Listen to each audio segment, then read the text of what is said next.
morning. It's good to see each of you on this beautiful Lord's Day. The weather outside's not so nice, but it's good to know that God reigns and that Jesus lives, and we can come together and worship our God. I encourage you to open your Bibles to John 9, 1-7.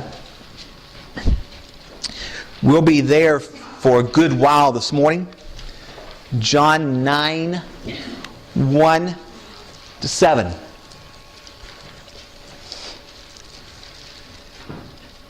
As you know, Tammy and I spent 10 years in Charleston, West Virginia, working with the congregation there.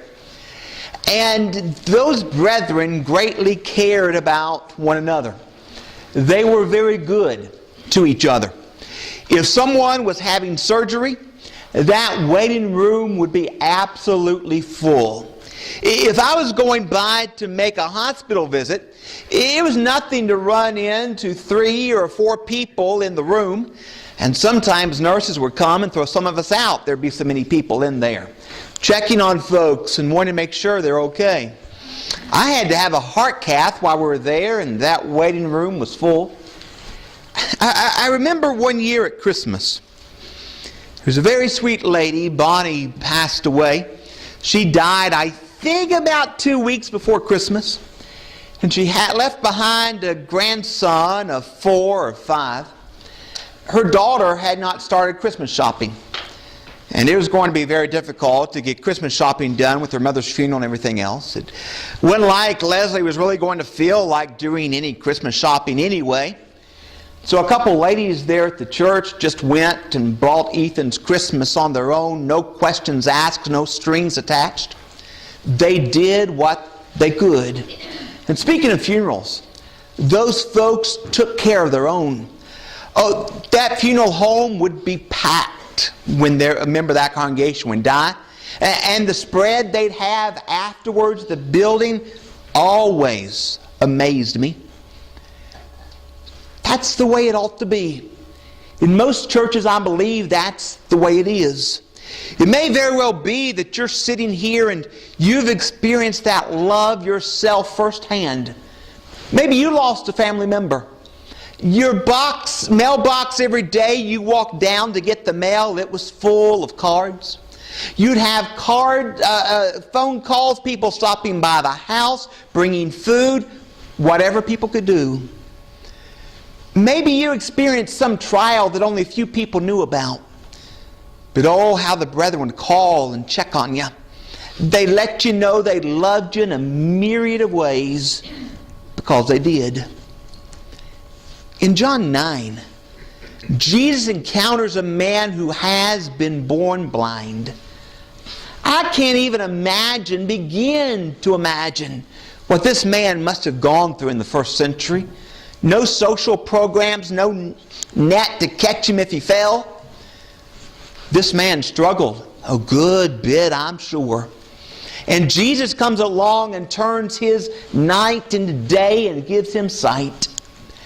The disciples went to argue theologically. Jesus, who sinned, this man or his parents, that he was born blind? Jesus doesn't see this man as some pawn in some theological argument. He sees him as human.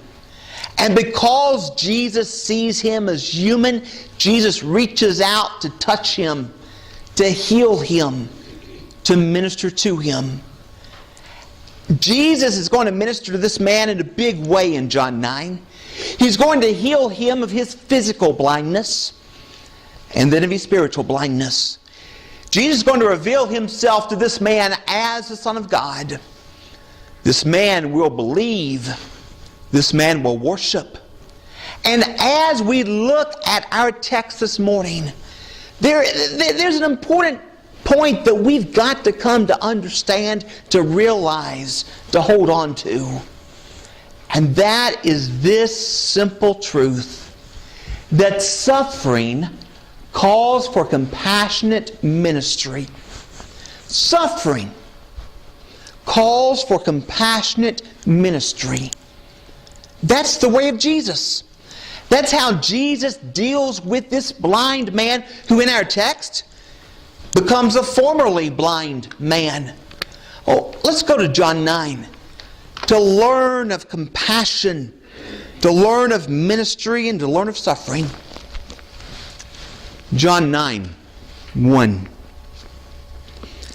And now as Jesus passed by, he saw a man who was blind from birth.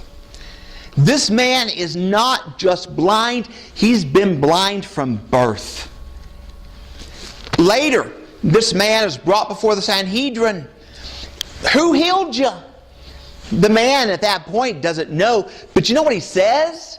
He says, never in the history of the world has it been heard that a man who was born blind has been healed. You can read in the other Gospels and even in Luke, in John and Luke and others, about people who were blind and were healed. But nowhere else we read about a man who was born blind. This man was born blind. And I think John tells us that for two reasons. One, I think it demonstrates conclusively Jesus is the Son of God.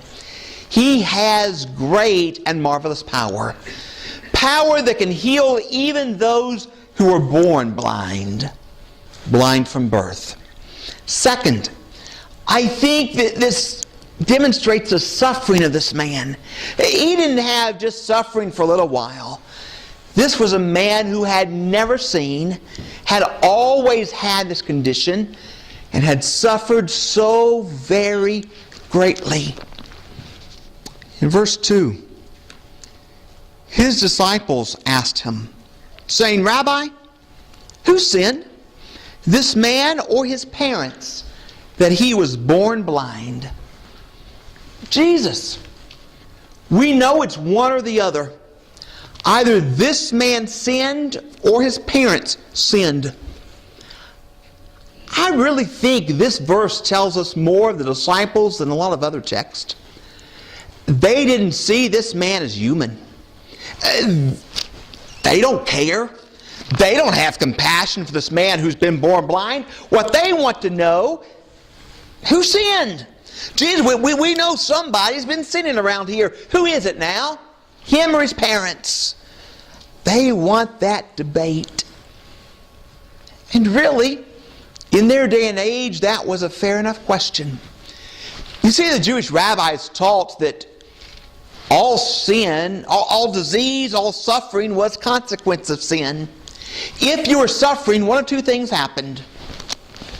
You sinned, and God was punishing you. We know there are consequences of sin even today. And we know there are diseases and other consequences that come from sin. But that's not really what the rabbis taught. They taught that if you sinned, God would look down from heaven and boom, you'd be afflicted with illness or suffering of some sort or another. You know that's not right. But then their other line of thought was, if you did not sin directly, maybe it was a matter of your parents sinning. Maybe your dad just was not a good guy at all, and you'd be born with some horrible illness. Maybe after you were conceived, your mother committed some sin while you were in the womb. You'd be born with some horrible birth defect. Brethren, I want you to stop and think for a moment. What would it have been like to have had a child in the ancient world born with a birth defect? I'm serious. Can you imagine holding that baby as a father or a mother and wondering, is this my fault? Did I do this? That's what the Jews taught. That's how the disciples are thinking. Lord, who sinned? This man or his parents?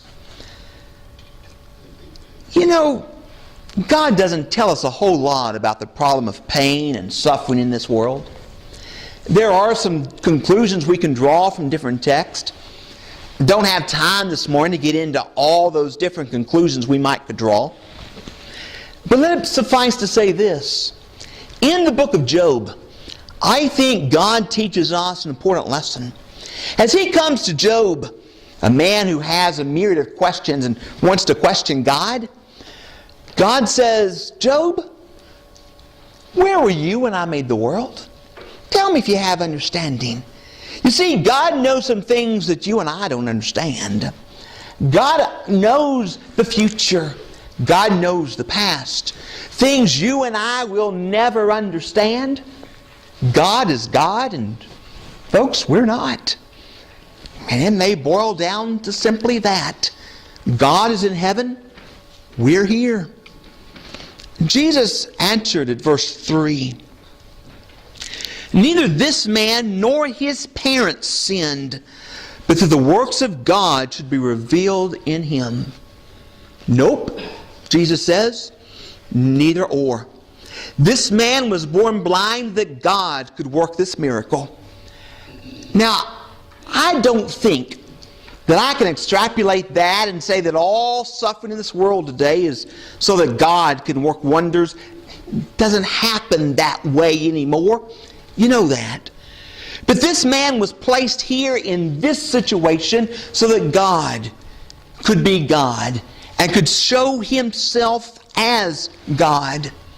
And Jesus says in verse 4, I must work the works of Him who sent me while it is day. The night is coming when no one can work. I think there are two things we have to point out from that text. Jesus talks about night and day. I think He does that because the man in front of Him is blind. The man is in total, utter darkness. And Jesus talks about night, darkness, day, light. He's going to give this man light in a new way in just a minute. But also, Jesus says, my time on earth is short. And from now to my ascension, I've got work to do. I've got miracles to do to prove who I am. Because I'll work in a different way after that. Verse 5. As long as I am in the world, I am the light of the world. Oh, He'll prove that. Two ways to this man. One, He's going to give him physical light. Allow him to see. But Jesus will also reveal to him that He is the Son of God. And He'll give him spiritual light. Verse 6 is interesting. As a germaphobe, I don't know that I like verse 6. When He had said these things, He spat on the ground and made clay with the saliva. And He anointed the eyes of the blind man with the clay. How would you like somebody to do that? To spit and make some mud and put it on your eyes. Strange. People wonder, they have since Jesus did it, why would the Lord do that? Why? There are a lot of suggestions out there. There's one that I like that's keeping in the character of Jesus. And I think this best represents the character of Jesus. Jesus spits on the ground so this man who is blind, who cannot see, can hear. Jesus is doing something. He makes that clay, puts it on his eyes, so that man can feel that clay, that mud going on those eyes. He can feel that Jesus is doing something. His other senses are intact, and those other senses let him know that Jesus cares, that Jesus is ministering. And so I think even the way Jesus goes about this miracle, spitting, making the mud, putting it on the man's eyes, even that shows compassion. Even that shows ministry. Because Jesus wants this man to understand, I care. I'm here. I'm going to heal you. And then verse 7. He said to him, go wash in the pool of Siloam, which is translated sent. So he went and washed and came back seeing. I think there's some irony here. Jesus sends the man to a pool named Sent. I think intentional irony. Go, wash. The man in obedience goes and washes, and he's not the blind man anymore. He comes back seeing. Jesus has healed him Jesus has ministered to this man in a big way. You know, I know that you know, you and I can heal no one. We can't do what Jesus does here. But I think the principle of what Jesus does here still applies. You and I can live up to this principle. No, we can't minister to the sick like Jesus, but we can still minister to the sick. And so we, in the midst of suffering, can offer compassionate ministry. Ministry that cares. Ministry that loves. Because that's the way of Jesus.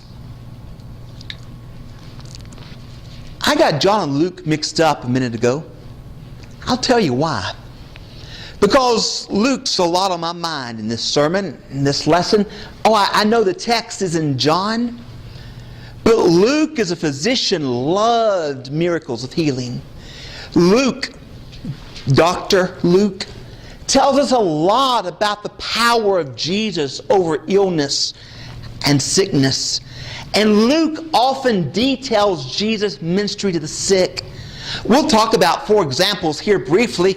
Don't have time this morning to talk about all of them. First, Jesus heals Peter's mother-in-law. 4:38-39. Jesus heals a leper. 5:12-15. Jesus heals a man with a withered hand on the Sabbath. 6:6-12. And Jesus cast out a demon from a man.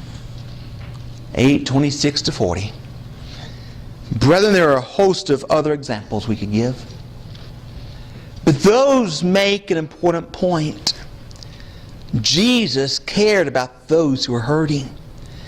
Jesus cared about those who were struggling. And Jesus didn't just care in His heart. Jesus reached out to serve. Jesus reached out to minister. How do we do that? How should we live since suffering calls for compassionate ministry? You know what I think happens a lot of times? I think a lot of the time we see people who are sick, we see people who are suffering, and we feel for them. But we stop there. Jesus never stopped there. We'd better not either. If we're the people of God, how do we live? Well, number 1, understand that the Lord expects you to alleviate suffering. You heard that right. The Lord expects even you to alleviate suffering. You know that text up there. Let's go to Matthew 25, 34-40 anyway. Oh, it's the words of Jesus as He tells us parable of His coming again. Matthew 25, 34-40.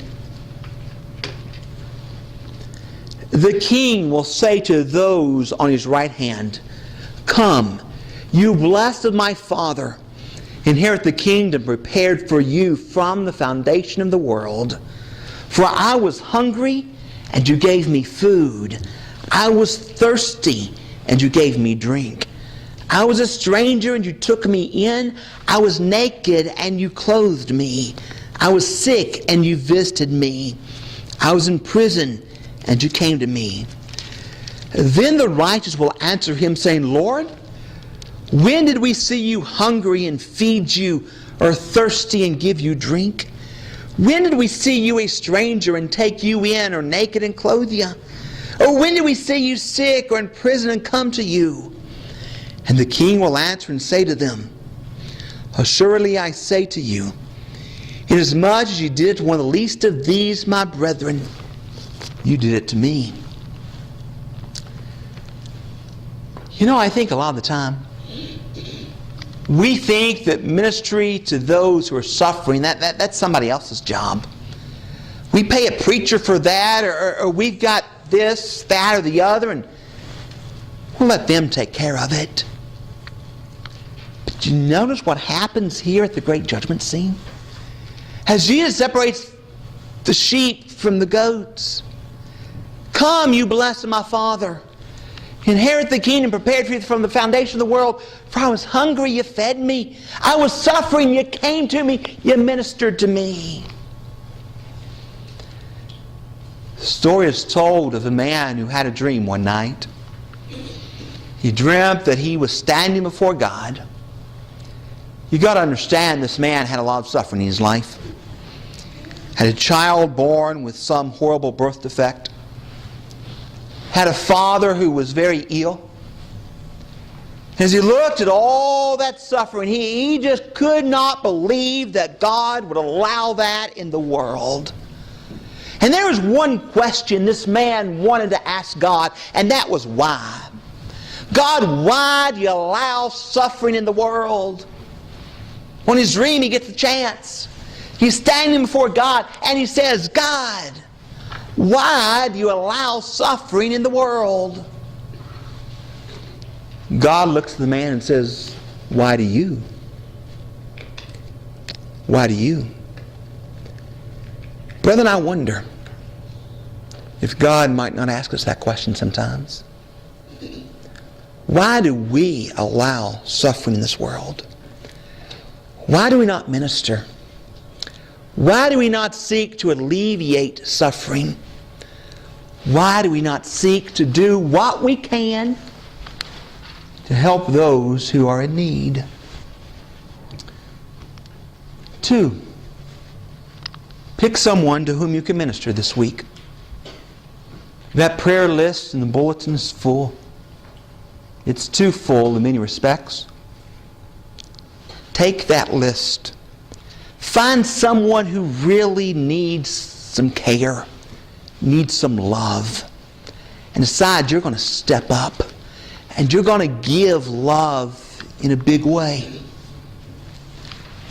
3, minister in a way that you would like someone to minister to you. Minister in a way that you'd want someone to minister to you. As I think about ministry and service, I think Matthew 7:12 says a lot about the way we ought to minister to others. Therefore, whatever you want men to do to you, do also to them. For this is the law and the prophets. I'll be honest. I think in some ways Matthew 7:12 is the hardest verse of all to obey. I do. You're in a hurry. You've got your Christmas shopping and you've got more stores to go to and you're in that traffic jam and there's someone wanting to get into traffic. Do you let him in or not? Whatever you would have men do to you, do also to them. In so many ways, that verse is hard. But it's the word of Jesus. Brethren, if we're His people, we better step up and listen. Better step up and do. I think as we think about ministering and serving others, that verse needs to be in the forefront of our minds. You know, if I had just had surgery, what would I want someone to do for me? If I had just lost a loved one, what would I need? If I were lonely, what would I want in a friend? Think about that.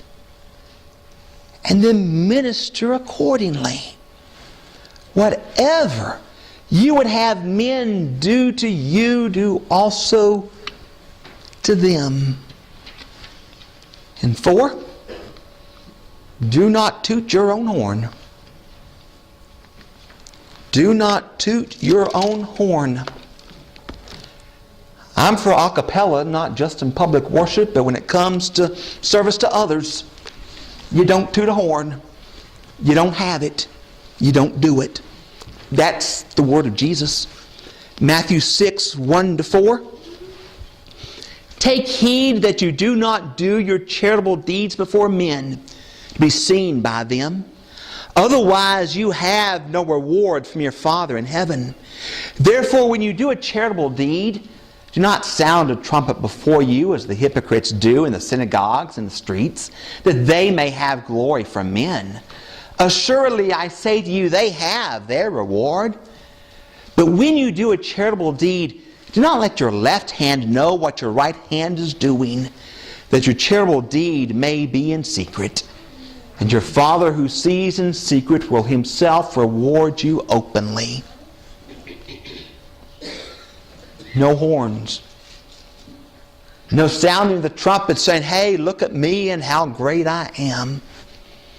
You know, I can think of some people in the Bible who tooted their own horn and it didn't work out so well for them. You remember Ananias and Sapphira? Oh, they sold that property, gave the proceeds, some of it to the apostles. Fine and dandy.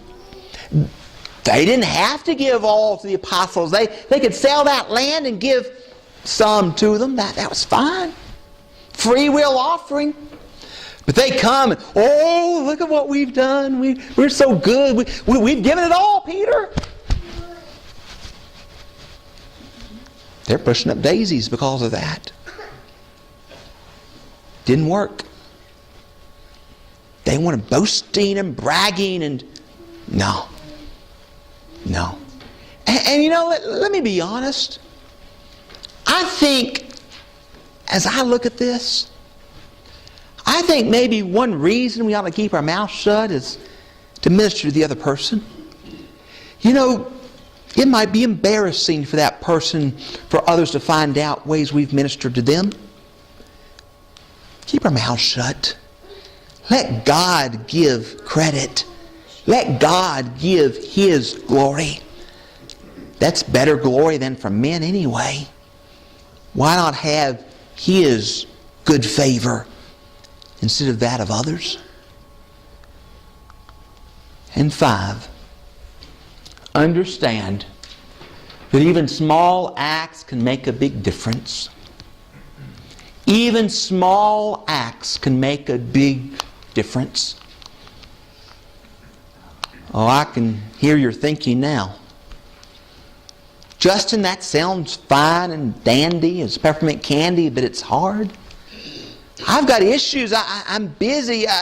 I've got health issues myself. It's going to be too hard. We can't overlook the fact that even little things can brighten people's day in a big way. Even little acts done out of love say, I care. Even small things done in love minister in big, marvelous ways. Romans 13:8. He who loves another has fulfilled the law. Romans 13:10. Love does no harm to a neighbor. Therefore, love is the fulfillment of the law. Think about that for a moment. Love is the fulfillment of the law. What can we do in love, even if we're busy, even if we can't do a lot? Can we not send a card or an email? Can we not pick up the phone and check on folk? Can we not pray? And can we not let people know, I'm praying for you?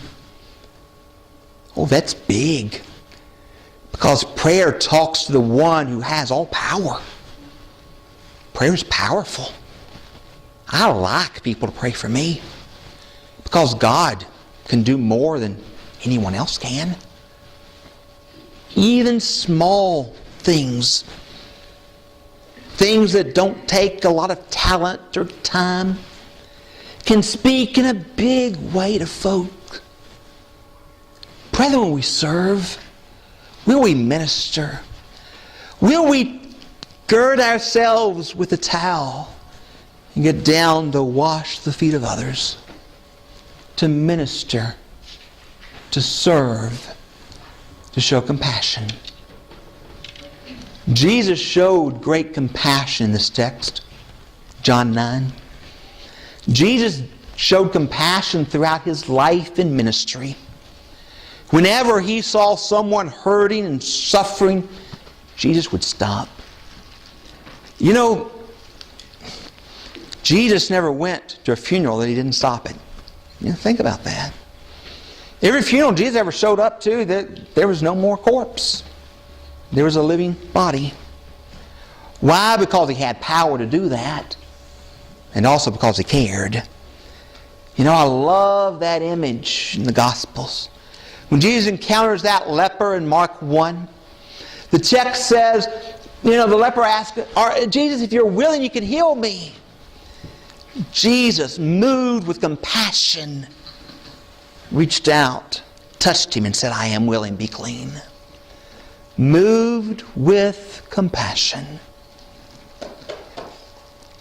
Jesus was not only moved to compassion toward those who were physically ill, but also to those who were spiritually ill.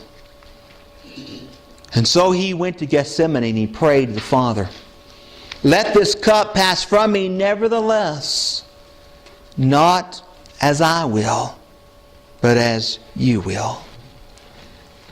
And He went to that rugged cross and gave His lifeblood that we might live for an eternity. And if that's not compassionate ministry, I don't know what is. Jesus died in my place for my sin. And this is the case this morning, that you need to come to Jesus. Allow Jesus to apply that blood to your soul, to your life, to cleanse you of all sin. If you need to come this morning, won't you come right now as we stand and sing?